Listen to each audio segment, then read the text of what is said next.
Subscribe कीजिए loan deals channel को और बेल आइकन बटन को दबाना ना भूलिए ताकि लेटेस्ट वीडियो आपके पास सबसे पहले पहुंचे। Hey guys, welcome back to my channel loan deals. दोस्तों, मैं समाधान पटेल फिर से हाजिर हूँ एक और नए वीडियो के साथ।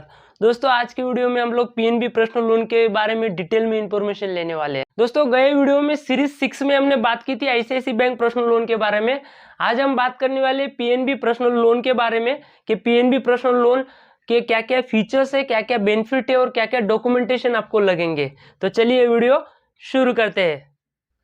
पीएनबी यानी कि पंजाब नेशनल बैंक, यह सरकारी बैंक है और इसमें से अगर आपको पर्सनल लोन लेनी है तो इसमें पर्सनल लोन के लिए कौन कौन आवेदन दे सकता है।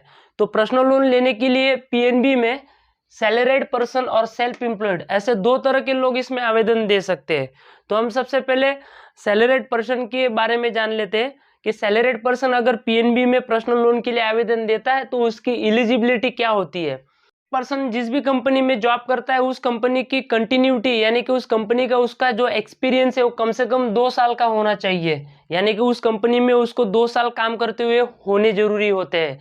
वो सैलरीड पर्सन किस तरह की कंपनी में होना चाहिए, जैसे कि एमएनसी हो गई, एमएनसी यानी कि मल्टीनेशनल कॉर्पोरेशन, उसके बाद प्राइवेट लिमिटेड कंपनी होगी, लिमिटेड कंपनी होगी, गवर्नमेंट कंपनी होगी। इस तरह की जो भी कंपनीज होती है, अगर सैलरीड पर्सन इस तरह की कंपनी में है तो पीएनबी पंजाब नेशनल बैंक में से पर्सनल लोन आसानी से ले सकता है।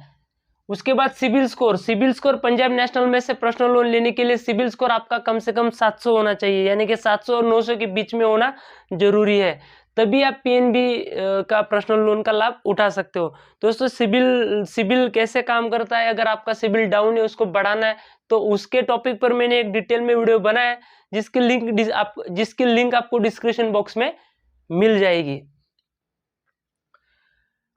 उसके बाद सैलरीड जो पर्सन्स होते हैं उसकी जो एज लिमिट होती है वो एज लिमिट 21 साल से लेके 58 साल के बीच में होनी चाहिए। मिनिमम जो होती है वो 21 साल की होनी चाहिए और मैक्सिमम होती है तो 58 ईयर की होनी चाहिए।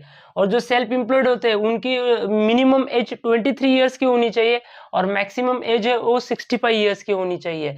तो इस तरह से सैलरीड पर्सन की एलिजिबिलिटी है। अभी बात करते हैं कि सेल्फ एम्प्लॉयड की। अगर सेल्फ एम्प्लॉयड पीएनबी में पर्सनल लोन के लिए आवेदन देता है तो उसकी क्या एलिजिबिलिटी होनी चाहिए। सेल्फ एम्प्लॉयड में दो तरह के लोग आते हैं, एक तो प्रोफेशनल, एक तो नॉन प्रोफेशनल। प्रोफेशनल यानी कि जिनका छोटा मोटा व्यापार होता है, जैसे कि करियाने की दुकान होगी, मेडिकल स्टोर हो गया और छोटे मोटे किसी भी प्रकार की चीज की मैन्युफैक्चरर हो गए, तो इस तरह के प्रोफेशनल आते हैं। तो अगर इस तरह के सेल्फ एम्प्लॉयड यानी कि इस तरह के बिजनेस पर्सन है तो उनका बिजनेस कम से कम 3 साल या 5 साल पुराना होना चाहिए, तभी पीएनबी हाउसिंग पर्सनल लोन के लिए वो आवेदन दे सकते हैं।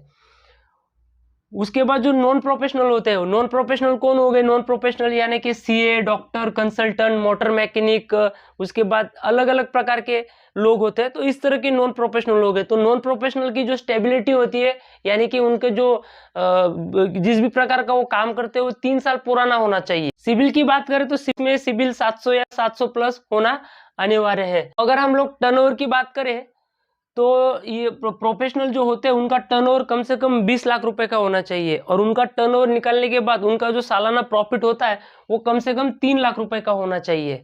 और जो नॉन प्रोफेशनल आते हैं उनका जो टर्नओवर होता है वो कम से कम 15 लाख रुपए का होना चाहिए और टर्नओवर निकालने के बाद उनका जो सालाना प्रॉफिट होता है वो कम से कम 2 लाख रुपए का होना चाहिए, तभी वो पीएनबी पर्सनल लोन के लिए एलिजिबल हो सकते हैं। तो इस तरह से इसकी एलिजिबिलिटी है।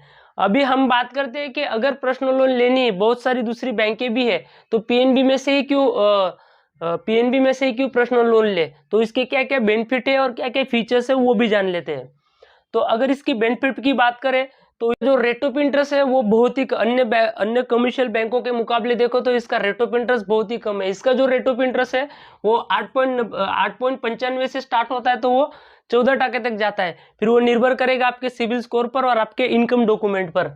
लोन टेन्योर की बात करें तो इसमें मैक्सिमम लोन टेन्योर आपको मिलता है, यानी कि 84 मंथ का मैक्सिमम आपको टेन्योर मिलता है और इसका मिनिमम टेन्योर होता है 12 महीने का।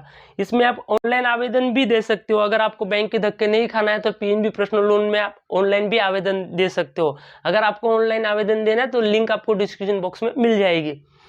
उसके बाद इसमें 15 लाख रुपए तक आप आसानी से पर्सनल लोन ले सकते हो। अगर आपके डॉक्यूमेंट या आपकी इनकम 15 लाख रुपए के लिए एलिजिबल है तो आप 15 लाख रुपए के हिसाब से 15 लाख के लिए आसानी से इसमें से पर्सनल लोन ले सकते हो। दोस्तों अभी बात करते हैं कि पंजाब नेशनल बैंक में पर्सनल लोन के लिए आवेदन देते हो तो आपको कौन से डॉक्यूमेंट लगेंगे और कौन सा खर्चा आपको देना पड़ेगा। तो जो डॉक्यूमेंट आपको पीएनबी में पर्सनल लोन लेने के लिए लगते हैं उसकी लिस्ट मैंने बनाई है, जो मैंने अपने डिस्क्रिप्शन बॉक्स में दी है। और साथ ही में पंजाब नेशनल बैंक में पर्सनल लोन लेने के लिए जो भी खर्चा लगता है वो भी मैंने अपने डिस्क्रिप्शन बॉक्स में दिया हुआ है, तो आप जाकर चेक कर सकते हो। तो उम्मीद करूंगा कि आपको मेरा वीडियो पसंद आया होगा। अगर वीडियो में कुछ भी समझ में नहीं आया या आपको किसी भी प्रकार का डाउट है तो आप मुझे कमेंट बॉक्स में लिखकर भेज सकते हो, मैं आपके हर एक सवाल का जवाब दूंगा। अभी के लिए इतना ही, फिर मिलेंगे नए वीडियो के साथ, तब तक के लिए जय हिंद।